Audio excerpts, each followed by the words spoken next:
남편은 늘 돈이 없다고 했습니다. 그래서 저는 고무기 핀 벽 앞에서 반찬값까지 줄이며 살았습니다. 남편은 늘 돈이 없다고 했습니다. 그래서 저는 곰팡이 핀 벽 앞에서 반찬값까지 줄이며 살았습니다. 겨울이면 창문 틈으로 바람이 들어왔고 장판 밑은 늘 눅눅했습니다. 된장찌개 한 냄비 끓여놓고 이틀 사흘을 나눠 먹는 날도 많았습니다. 그래도 저는 그게 다 시아버지 병원비 때문인 줄 알았습니다. 남편은 입버릇처럼 말했습니다. 아버지 병원비가 얼마나 드는 줄 알아? 지금은 버틸 때야. 당신이 좀 참아. 저는 그 말을 믿었습니다. 30년 넘게 같이 산 사람 말인데 설마 거짓일까 싶었습니다. 시어머니 돌아가신 뒤 시아버지까지 쓰러지셨을 때 저는 며느리로서 끝까지 버텨야 한다고 생각했습니다. 남편은 밖에서 돈 걱정을 했고 저는 병실에서 밤을 새웠습니다. 남편은 계산기 두드리며 한숨을 쉬었고 저는 기저귀 갈고 미음 떠먹이고 침대 시트까지 갈았습니다. 그런데 이상한 건 늘 저만 더 줄이고 저만 더 참는다는 거였습니다. 남편은 병원비 때문에 죽겠다면서도 어떤 날은 유난히 예민했고 어떤 날은 혼자 어디를 다녀오곤 했습니다. 통장 잔고 보여달라 하면 당신이 봐서 뭐하냐? 그 말로 끝냈습니다. 병원비 영수증도 항상 얼버무렸습니다. 내가 다 정리하고 있어. 복잡하니까 신경 쓰지 마. 괜히 숫자 보면 더 스트레스 받아. 저는 정말 제가 숫자에 약해서 몰라도 되는 줄 알았습니다. 지금 이 이야기를 듣고 계신 분들 중에도 가족이라서 차마 끝까지 따져 묻지 못했던 일이 있으셨다면 오늘은 꼭 끝까지 함께 해주세요. 저도 그때까진 남편 말만 믿고 참고 있었습니다. 제가 제 명의로 처음 대출을 받은 것도 그 무렵이었습니다. 남편은 저녁 밥상 앞에서 아주 담담한 얼굴로 말했습니다. 당장 병원 보증금이 더 필요해. 내 이름으론 한도가 안 나와. 당신 이름으로 잠깐만 받자. 잠깐이라는 말을 저는 참 많이 믿었습니다. 그 말 한마디에 도장을 찍었고 서류에 사인했고 제 이름으로 빚이 생겼습니다. 그날 은행에서 나와 지갑을 열어보는데 손이 떨리더군요. 평생 빚 없이 살려고 아끼고 아끼며 살아왔는데 50이 넘어서 내 이름으로 대출을 받게 될 줄은 몰랐습니다. 그런데도 저는 저 자신보다 먼저 시아버지 생각을 했습니다. 환자 앞에서 돈 얘기하면 안 된다고 생각했고 남편도 힘들겠거니 싶었습니다. 사람이 그렇게 스스로를 속이며 버티는 때가 있습니다. 그때 저희 집 벽지는 구석마다 들떠 있었습니다. 장롱 뒤편은 검은 곰팡이가 번져 있었고 싱크대 문짝은 습기 때문에 부풀어 있었습니다. 그래도 남편은 늘 말했습니다. 지금은 집 고칠 때가 아니야. 아버지부터 살리고 봐야지. 우리 형편 알잖아. 우리 형편? 그 말이 지금 생각하면 제일 서글펐습니다. 왜냐하면 그 형편이라는 걸 저만 믿고 있었거든요. 시아버지 병실은 늘 건조한 소독약 냄새가 났습니다. 밤이 깊어지면 복도 불빛이 병실 문틈으로 길게 들어왔고 저는 간이 침대에서 잠도 아닌 잠을 잤습니다. 시아버지가 잠들면 그제야 저는 병원비 생각을 했습니다. 내일 또 뭐가 나갈까? 이번 달은 카드값을 막을 수 있을까? 반찬은 뭘 줄여야 할까? 그러다 보면 어느새 아침이었습니다. 남편은 아침마다 들렀다가 잠깐 얼굴만 보고 다시 나갔습니다. 늘 바빴습니다. 늘 피곤해 보였고 늘 화가 나 있었습니다. 그런데 이상하게도 아버지 병실비 때문에 죽겠다는 사람이 영수증 얘기만 나오면 더 날카로워졌습니다. 내가 한다고 했잖아. 왜 자꾸 같은 말을 하냐? 나 못 믿어? 그 말 앞에서 저는 더는 묻지 못했습니다. 부부 사이에 못 믿느냐는 말이 나오면 이상하게 내가 잘못한 사람이 되는 것 같았으니까요. 문제는 거기서 끝이 아니었습니다. 어느 날 병원에서 돌아와 장롱 안쪽 겨울 이불을 꺼내는데 밑바닥 판이 조금 떠 있더군요. 예전 같으면 그냥 지나쳤을 겁니다.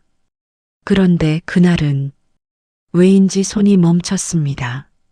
장롱 밑판을 살짝 들어보니 투명 파일 하나가 끼워져 있었습니다. 처음엔 보험 서류인 줄 알았습니다. 그런데 안에는 제가 한 번도 본 적 없는 종이들이 들어 있었습니다. 통장 사본, 이자 입금 내역, 상속 관련 서류처럼 보이는 문서, 그리고 작은 수첩 하나. 저는 그 자리에서 숨이 턱 막혔습니다. 처음엔 내가 잘못 보는 줄 알았습니다. 정말로 그랬습니다. 손이 떨려서 통장 숫자가 잘 안 보일 정도였습니다.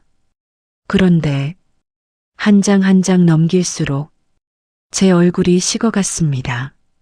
거기엔 제가 모르던 계좌가 있었고 정기예금처럼 보이는 돈이 있었고 몇 달 간격으로 들어온 이자 내역이 찍혀 있었습니다.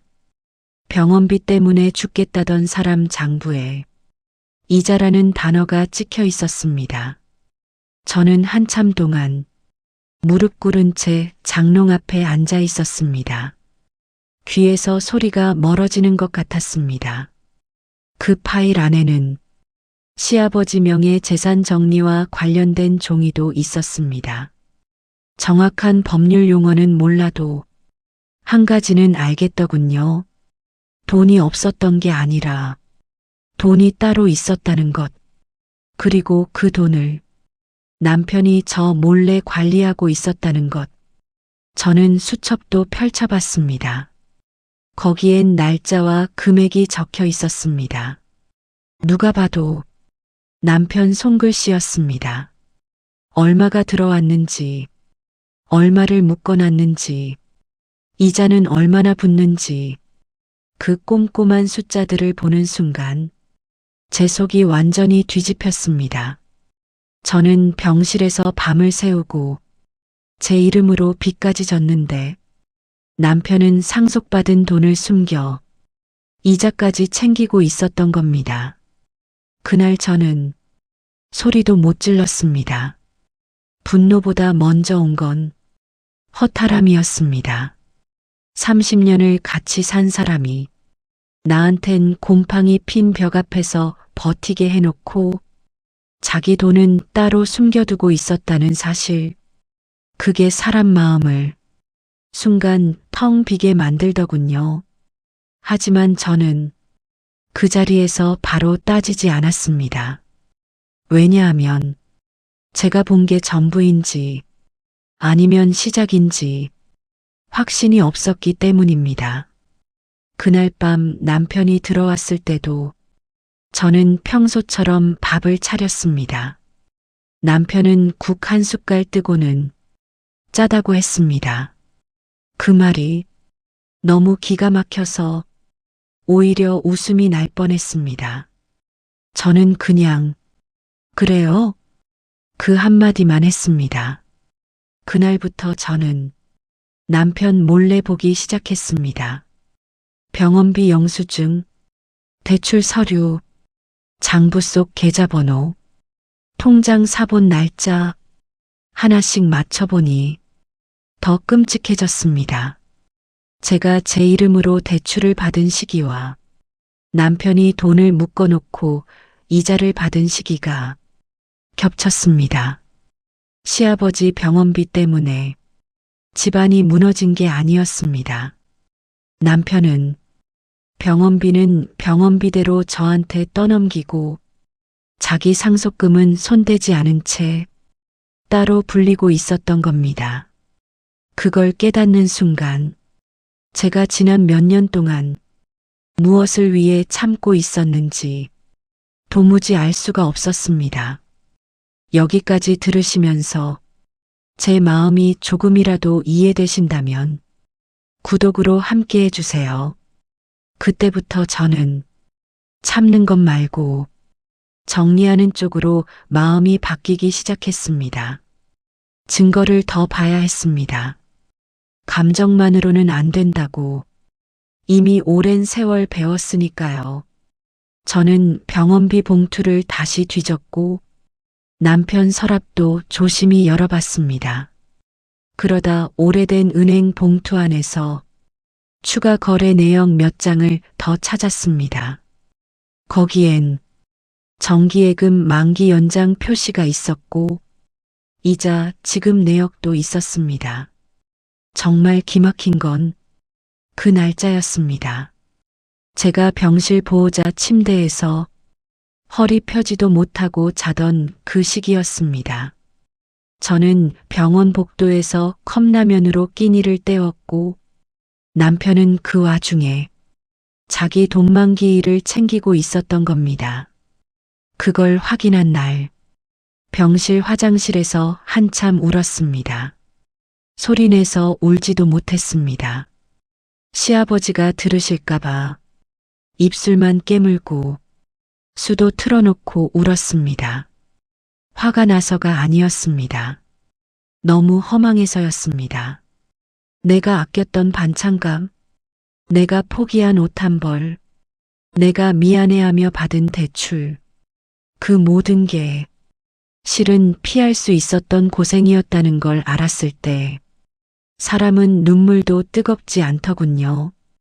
그냥 얼굴이 굳습니다. 그 뒤로 남편이 하는 말이 전부 다르게 들렸습니다. 이번 달도 빠듯해. 병원 쪽에서 또 돈 달라네. 당신만 믿는다. 전엔 그 말이 짐처럼 들렸는데 이젠 거짓말처럼만 들렸습니다. 저는 대놓고 달라지지 않았습니다. 오히려 더 조용해졌습니다. 남편이 눈치채면 안 됐으니까요. 같이 산 세월이 길면 상대가 내 표정만 봐도 뭔가 달라진 걸 압니다.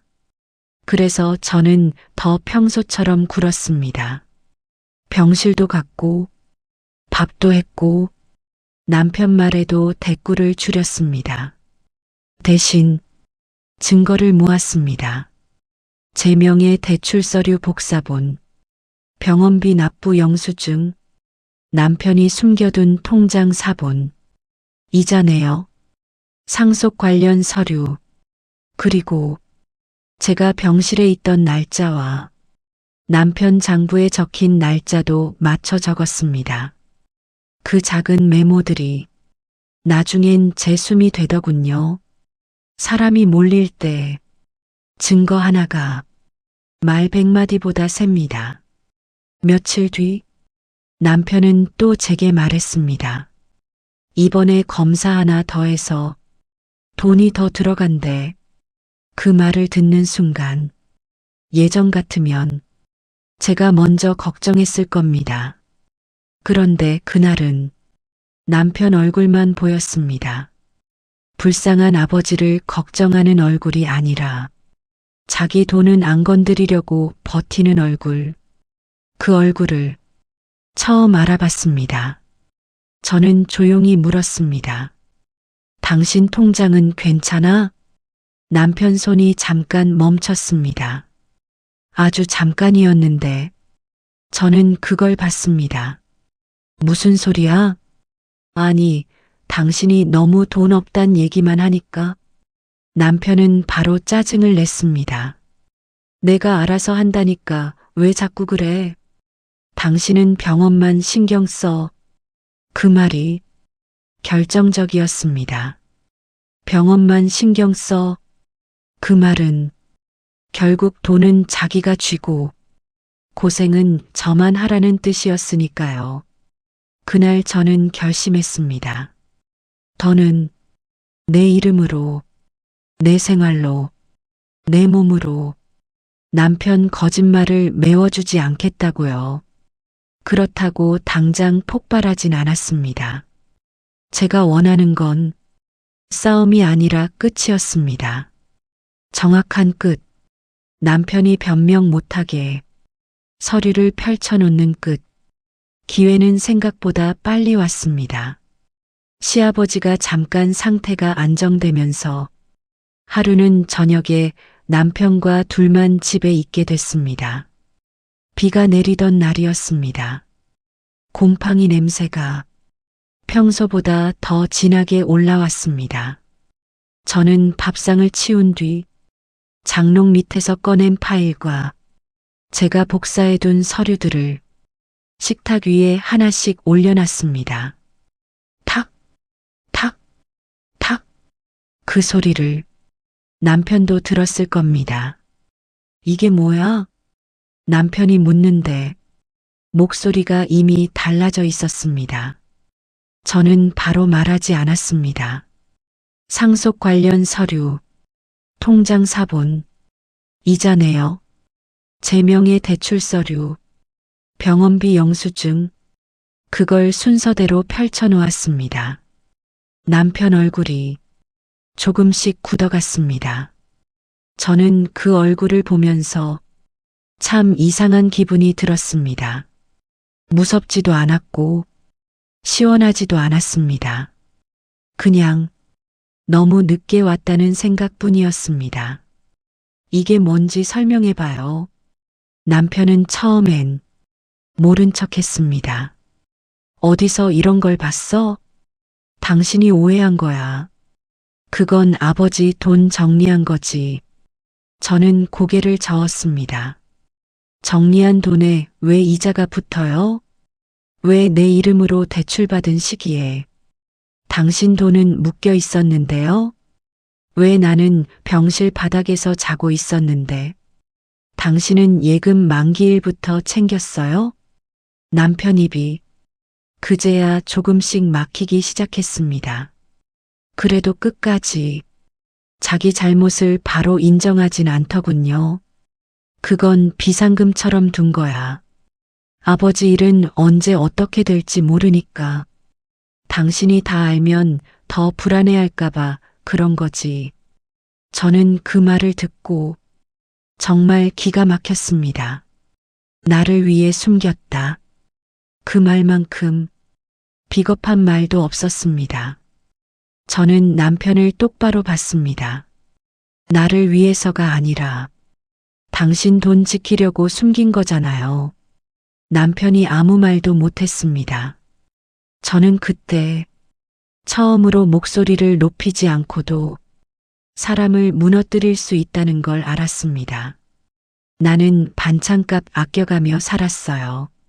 나는 제 이름으로 빚까지 졌어요. 나는 병실에서 아버님 뒷수발 다 했어요. 그런데 당신은 돈이 없던 게 아니라 나한테만 없었던 거예요. 그 말이 떨어지고 집안이 조용해졌습니다. 밖에서는 비가 계속 내렸고 오래된 창틀이 바람에 조금씩 울렸습니다. 남편은 한참 뒤에야 말했습니다. 당신이 그렇게까지 받아들일 줄은 몰랐어. 그 말에 저는 웃었습니다. 허탈해서 웃었습니다. 그렇게까지 내 이름으로 빚지고 곰팡이 집에서 살고 병실 바닥에서 자는 게 그렇게까지가 아니면 뭔데요? 남편은 시선을 피했습니다. 저는 그날 싸움을 하고 싶은 게 아니라 진실을 끝내고 싶었습니다. 그래서 마지막으로 말했습니다. 이제부터 병원비든 생활비든 정확히 다시 정리해요. 내 이름으로 받은 대출부터 갚고 숨긴 돈도 다 꺼내요. 그리고 다시는 나한테 돈 없다는 말하지 마요. 남편은 그제야 다급해졌습니다. 조용히 하자. 아버지 아시면 충격받아. 가족끼리 이러는 거 아니다. 가족. 그 말을 듣는데 정말 마음이 식었습니다. 가족이라서 저는 참았습니다. 가족이라서 의심도 미뤘습니다. 가족이라서 병실도 지켰고 빚도 졌습니다. 그런데 남편은 가족이라는 말을 자기 비밀을 지키는 방패로만 쓰고 있었습니다. 저는 조용히 말했습니다. 가족이면 이러면 안 됐죠. 그 한마디에 남편이 더는 말을 잇지 못했습니다. 그날 이후 모든 게 단번에 좋아지진 않았습니다. 곰팡이 핀 벽이 갑자기 새집이 되지도 않았고 제 마음도 하루아침에 편해지진 않았습니다. 하지만 분명히 달라진 건 있었습니다. 저는 더는 남편이 던지는 숫자를 믿지 않았습니다. 제 이름으로 된 빚부터 정확히 확인했고 병원비도 제가 직접 계산했습니다. 숨겨둔 돈도 끝내 드러나게 만들었습니다. 남편은 끝까지 미안하다는 말을 제대로 못했습니다. 변명은 했고 핑계도 댔고 자기 나름의 사정도 말했습니다. 하지만 저는 이제 압니다. 사정이 있었다고 해도 사람을 이렇게까지 속여도 되는 건 아니라는 걸요. 특히 같이 늙어가는 아내를 가난 속에 묶어놓고 혼자 안전한 곳에 돈을 숨겨두는 건 부부가 할 일이 아닙니다. 저는 아직도 그날 식탁 위에 서류를 펼쳐놓던 제 손을 기억합니다. 떨렸습니다. 그런데 이상하게도 하나도 무섭지 않았습니다. 아마 그 전까지 너무 오래 무서워하며 살았기 때문일 겁니다. 남편 눈치, 돈 걱정, 병원비 압박, 체면, 가족이라는 이름, 그 무게에 눌려 살다가 처음으로 제 편을 든 날이었으니까요. 가난보다 더 사람을 비참하게 만드는 건 속았다는 사실이었습니다. 돈이 없어서 힘든 줄 알았는데 알고 보니 누군가가 내 몫의 삶까지 계산해서 빼돌리고 있었다는 것. 그 사실이 결혼 생활 전체를 다시 보게 만들었습니다. 그래도 저는 그날 서류를 꺼낸 걸 후회하지 않습니다. 늦었어도 알아야 했고, 늦었어도 멈춰야 했습니다. 더 늦었으면 저는 아마 끝까지 제 이름으로 빚을 막으며 남편 거짓말을 진짜 삶으로 믿고 살았을 겁니다. 그러니 세상엔 늦게 알아도 반드시 알아야 하는 진실이 있나 봅니다.